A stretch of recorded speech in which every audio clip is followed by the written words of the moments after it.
Joining us at home base, along with Carol Gustavson, is Albert McMeen. Albert is a graduate from Columbia University, vice president of the Irving Trust Company, and a professor at Long Island University in Brooklyn. Is that correct? Yes. How are you? Vice president of Irving. All right. Now let me tell a little story. All right, and I know you don't mind me telling the story. 12 years into his marriage, his gayness got in the way. He was separated with joint custody of his 2 children. Chris, one of his children, is with him tonight. Albert, why don't you tell us about gay people and what impact they could have on this situation in this country where there are so many unadoptable babies? Well, Mort, the main reason I'm here tonight is to talk about, in particular, babies who are HIV positive, which means that they've been exposed to the AIDS virus. Are there a lot of those? And there are hundreds of those babies, especially in the major cities like New York. And what has happened is their mothers have come in contact generally with intravenous drugs, or have a partner who came in contact with intravenous drugs, and they became positive, and any children they ever have will be positive. Mm-hmm. And for years, the city didn't know what to do with these children, and they were put in hospitals, and kept in hospitals all over the city, in pediatric wards, and there are several centers where these children are institutionalized, some as old as 10 years old at this point, and many of them have never been out of an institution or been in a family, and many of them... Are people trying to adopt them, Albert? Well, I think initially there were a lot of people who were very interested, and they were discouraged by the city bureaucracy, the same kind of thing that you've been talking about. And I think, in particular, gay people, it was interesting to listen to the conversation about what it requires to adopt a baby. And, of course, the first thing you start off with, well, the couple has to be married so many years. And that's obviously impossible for a gay person who may want to have a child, since they can't legally be married. And so many of them have not even tried to reach into the bureaucracy to find these babies. Do you know that the gay community, do you know as a fact that the gay community would indeed be willing to help with some of these children who are being warehoused in institutions and hospitals if they were given the opportunity? Yes, because it's happening right now. All right, now let me carry that a little bit further. Don't take offense to this, but it is probably a common, I hope, misnomer, that gay people want to adopt children and turn them gay. I think that's the primary fear of everyone that I ever talked to about gay people raising children. Well, let's hear. What is the truth? Well, the statistics that I can give you... I assume, first of all, that a gay person came from heterosexual parents, so that doesn't mean that you are going to... I understand your son is in the audience. Yes. Would you mind if I went out and saw him for just a second? No, that's fine. Would Albert's son raise his hand for me? What is your name? I'm Chris McMeen. Chris, could you stand up a second so our TV cameras... Is your dad a good dad? He's a great dad. Has he tried to do anything or pretend anything homosexual to you? No. Has he suggested that maybe that is the proper lifestyle for you? No, not whatsoever. Do you go out on dates with girls? Yeah, I have a girlfriend right now. Do you introduce him to your dad? Yeah, I bring him over for dinner all the time. I think that dispels the rumor right there, plainly and simply, all right? That all gays are looking to turn children into homosexuals. Thank you, Chris. Thank you, my pal. You're a hell of a young man to be able to stand up and do that. Carol, any response from you? I think there's a lot of myths that need to be faced with adoption, whether it's homosexual, you know, adopting and so forth. There's just so much out there that people are afraid of, and has them reacting in the same way. The damn babies are suffering. Yes, they are. Right? The bureaucracy grows bigger, the hand goes into the taxpayer's pocket deeper, and the babies are still institutionalized as young men and women until they finally leave those institutions not knowing what the hell this world has to offer for them. That's right. There are a lot of people out there who would be willing, as single parents, to take children and raise them. But this is a whole new issue. Years ago, when Marsha surrendered her daughter, you would put a child into, or hope to place a child into, a two-parent home. with the changes that life has today. That's only about 50% now. But I know, that's it. You know, you can't even make that decision today with the divorce rate and with the yours, mine, and ours, and now theirs with adoption. Well, Artie, do all of the people who come to you have to be married? Can single parents come to you? In order to answer the question, let me explain one thing. Golden Cradle is an advocate of the child. We're concerned about the child because the child's the only one in this triangle that can't speak for themselves. What we do at Golden Cradle is allow the birth mother input into the selection of the family of her child. She's allowed, whether it's a religious request, an educational request, whether it's just something to do with financial request? Sometimes, not very often. Mostly economic, really. Mostly it has to do with religion, or has to do with something that the birth mother would like to have that she didn't have, maybe a couple who's musically oriented, and that's a concern for her.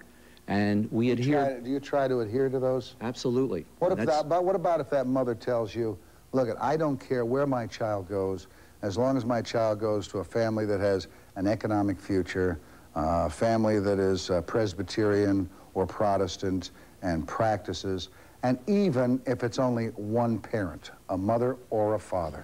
Interesting thing, I'm going to try to answer yours and also Carol's remark about somebody who might be older, whether one of the parents is 62 years old and the mother might be 38 or 39 or 40 years of age.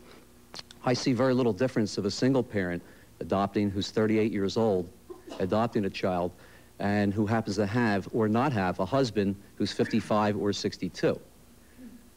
My statement was just that you did provide a baby for this family, and the husband was over 60. I'm trying to put everything really in retrospect. And I have a question for you also. You know, we're talking about life does not begin for an adopted person when a child is placed in my arms. And your responsibility does not end when that child is placed in my arms. Do you have a follow-through? Responsibility. Do you have a follow-through in your program? Absolutely. Do you check You need 10 years from now when you check services on some of those children? We spend thousands and thousands of dollars a year on post. That's one of the most important things to us, and that's why birth mothers come to us. Birth mothers from all over the country come here. Well, there's a question, and Marsha asked, who does the pre-adoption counseling? Who does your pre-adoption counseling? You mentioned a birth mother's concern to choose the religious background of the parents, etc. What if a birth mother who has come to your home feeling she had nowhere to go, she's early on in her pregnancy, her mother says she can't keep the child, she comes to stay with you, and somewhere during the course of her pregnancy changes her mind, decides her parents change their mind, they're going to be supportive, she's going to keep her baby? Happens all the time. And how do you handle that? How do we handle it? Yeah. First of all, what percentage of the women that come to you leave with their babies I'll give you some figures from 1986. We serviced approximately 256 birth mothers went through our program. We placed 136. So 126 dropped out. Some of the bills were picked up by them. Most of the bills were picked up by us. They have options. They get options counseling. That's one of the first things. A lot more options than they get in an abortion chamber. Let the real people talk, all right? Let our audience talk. We'll do that next.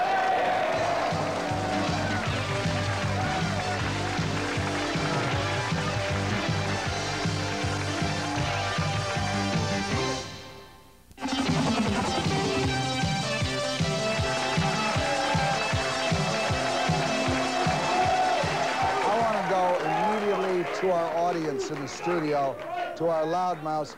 Let me start with this gentleman, and would each of you introduce yourselves as you come to the loudmouth? Richard? I'm sorry, go ahead. My name's Jim Dennis. I'm an adoptee. Hi, Jim. You're adopted? Yes. All right, any thoughts on this? Yeah, I found out at age 33, dropping in after work for a beer, and sat down, heard a man speaking next to me, and his voice sounded familiar, and I said, "Hi, my name is Jim, and do you remember me?" And he says, "Remember you?" "Yeah." He says, "I drove you home from the adoption agency." That was the first time that I had found out that I was adopted. 33, and your folks had never let you know? Never let me know. Did you resent them for that? Yeah, I was very angry with the fact that... What was their explanation to you? They never thought the time was quite right, and they were always afraid, and the longer it went on, the more afraid they were that they would be rejected. Yeah, the same thing happened to my brother. He was 16 before he found out, and when he found out because he was in trouble. because he had been a bad boy. And that was his punishment, to be told that. All right? So I can understand what you're going through, pal. Ma'am? Yeah, my name is MaryAnne, and I'm a birth parent who placed a child for adoption through Golden Cradle Adoption Agency in New Jersey. Speak up a little bit. The advertising saved my life. I lived in a rural area in northeastern Pennsylvania, and to see that ad, you don't know. You're the adoptive mother. I'm the birth mother. My services were Catholic social services that didn't even want me to see my baby. Golden Cradle offered me a lot. I finished up school. I'm working at the agency as a supervisor in the birth parent department. And if you want to know what the services are, come in and see the agency. They're MSWs, they're doing options counseling, and I don't, you know, you get hung up on the advertising. You talk about openness, open records. Why not open adoption? Why not let it be out in the open? I think it should be. Get rid of the stigma. Get rid of the stigma. It's the American way, Mark. Come on. You know, the country's going on. I would like to respond to you because you are the birth mother who was saved by the ad on the billboard. I am an adoptive mother who had children placed with me who had deep concerns about their heritage and being rejected. Now, may I finish? Yeah. My son's life was saved because there were people out there who worked with him and acknowledged his feelings as an adopted person rather than pushing them down and out, and you have no right to that part when you have such a wonderful family that you're growing up in.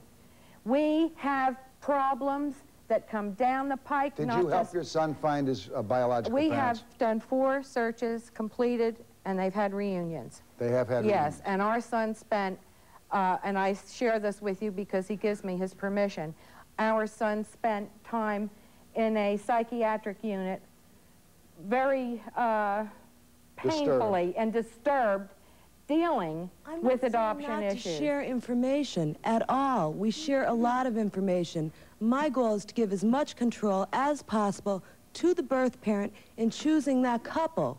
But my son is affected by those billboards, by that tasteless way of advertising. I have to disagree with that. We get calls. You can't disagree with somebody who has a feeling. Could I say something? Go ahead, dear. We get calls from adoptees asking us if we do searches. I refer them to the adoption form in Philadelphia. I ask them how they find out about our agency. I saw a billboard. I saw it in the phone book. You know, we want adoption to be as healthy, as open, and as wonderful as possible. And until you people come in and see what we do, I think you should stop criticizing us, and I welcome you to come in. Let me go to this young lady. Let me go to this young lady right here.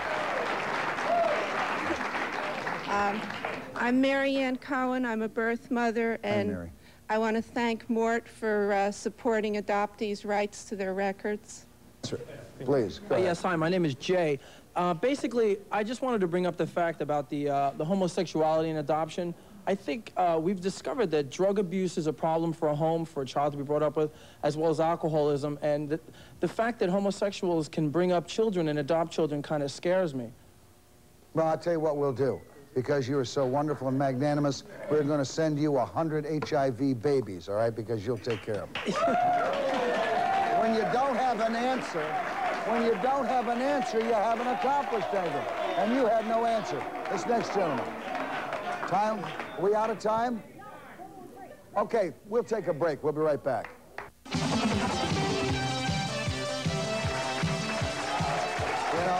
I want to thank all of our guests, all of the guests who joined us tonight. And I got to tell you, if I had my druthers, there'd never be a homeless kid. There are millions of families in this country who could love putting another chair at the dinner table. The breadbasket of America is large enough to care for us all, but the bureaucracy of sterile-minded politicians want homeless children to exist so that they have an excuse to reach once again into the broken-hearted taxpayers' pockets and rob them. Good night, everybody.